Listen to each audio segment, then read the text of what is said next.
Why is no one talking about Slapchop anymore?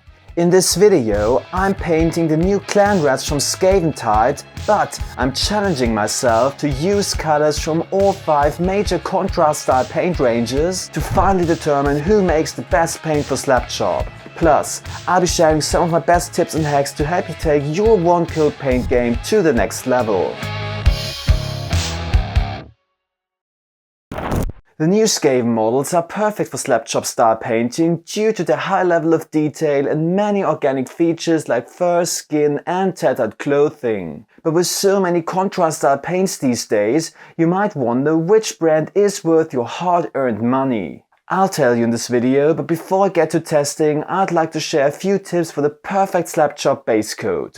After assembling my Skaventide Clanrats, I primed them black and then base coated them with a dark warm grey similar to Skaventide Dinge. Slapchop doesn't always have to go from pure black to white. Try using warmer tones like warm grey or dark brown, transitioning to a light ivory. This will result in a warmer and less sterile finish that might complement your models better. And instead of all dry brushing, I like to bring out the details by airbrushing a central highlight from above, in this case with a very light grey. Only for the final step, I pick out the sharpest details with a gentle dry brush of pure white.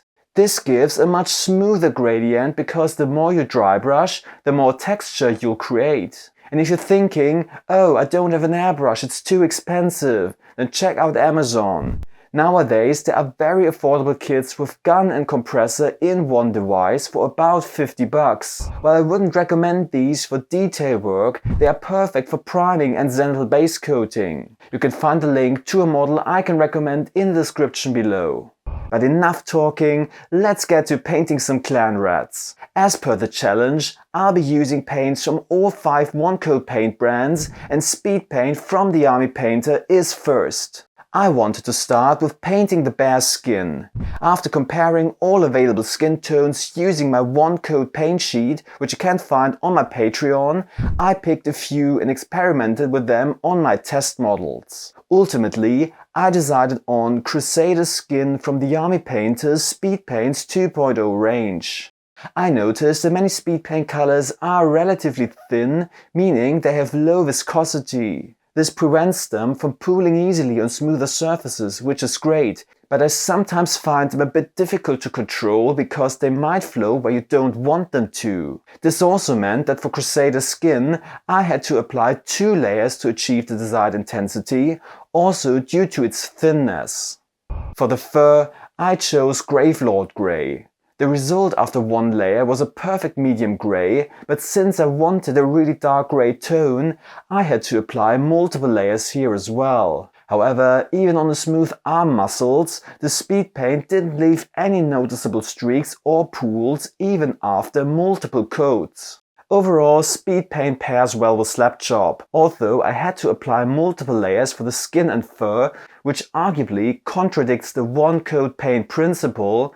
Be assured there are plenty of colors in the Speedpaint range that can achieve rich results with just 1 layer. The only real drawback for me is the reactivation issue. While it has been almost eliminated with the improved 2.0 formula, it's still faintly present. In practice, this isn't a problem when painting over with similar colors, but when I painted the fleshy joints of my Hormagaunts with Speedpaint and then tried to touch up, the peach and pink Speedpaint reactivated and bled through the white.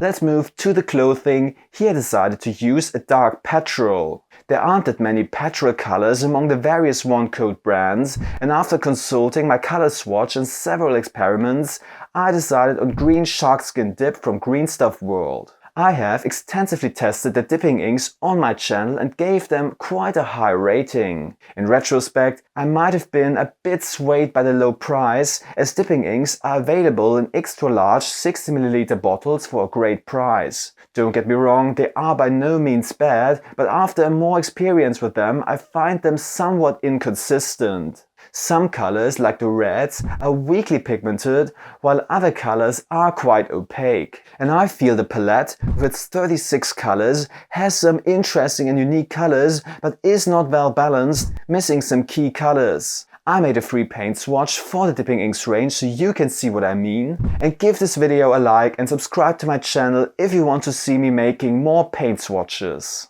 Green shark skin dip is one of the colors that is not entirely transparent and contains a high proportion of opaque pigment. Generally, one-coat paints, much like inks, use dyes to achieve their intense tinting properties. To create specific, more pastel-like shades, some manufacturers mix in opaque pigment, usually white or light gray. But for Slapchop and Citadel base coats, you want to use colors that are as transparent as possible, allowing the carefully built up undershading to come through. Opaque one-coat paints will flow into the recesses and cover the shading, which is the exact opposite of what you want. As you can see, the result after one layer of green shark skin dip is quite patchy. However, I'll show you how you can make opaque colors work with the Slapchop technique. What you need to do is applying multiple layers until you have a fairly even coat. As you can see, there's little left of my Zental undercoat, so we need to restore the shading. And for this, we want to apply a wash, in this case Drakenhof Nightshade, and make sure it doesn't pool on the flat areas by removing any excess with a clean brush. Citadel shades are ideal because they are quite thin and settle well into recesses. When using other washes, I recommend thinning them with a drop of medium such as Contrast Medium. And here is the result. With a wash, the clothing now blends well into the overall appearance.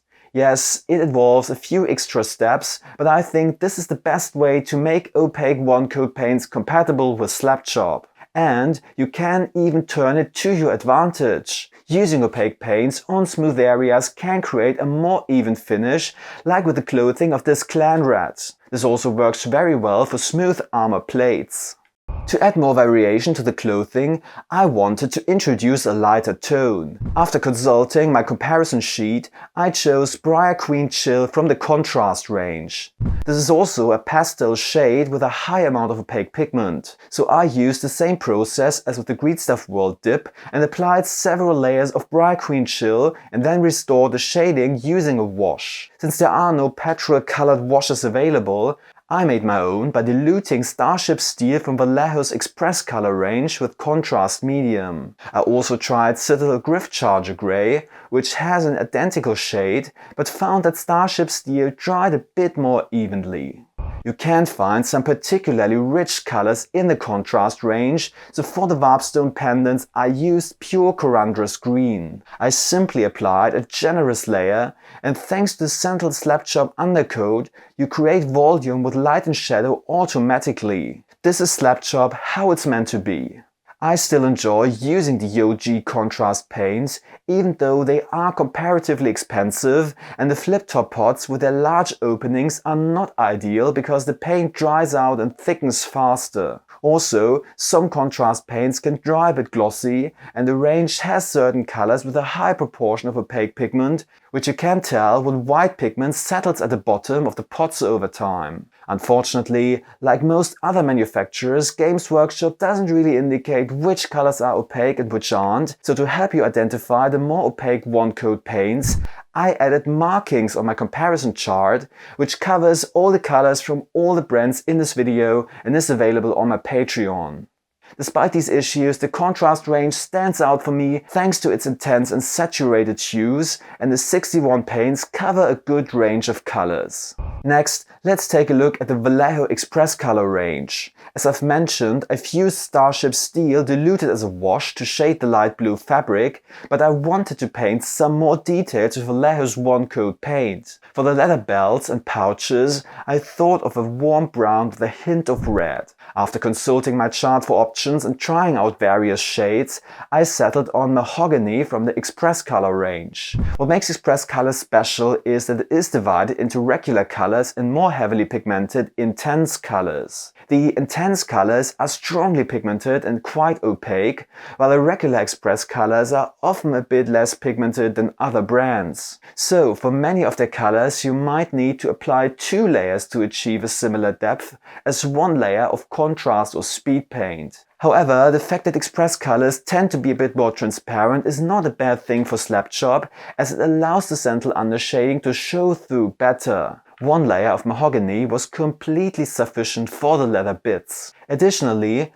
Xpress colors settle very evenly, which is an advantage for smoother areas like clothing, and most colors dry very matte, which I personally prefer. However, there are also small nitpicks. Xpress colors need to be thoroughly shaken, or they won't work properly. And I feel that while they distribute very evenly, they don't pull away from the edges quite as much as Contrast or Speedpaint, resulting in less pronounced edge highlights. Though this is not a significant issue for Slapchop, as you already established highlights through dry brushing.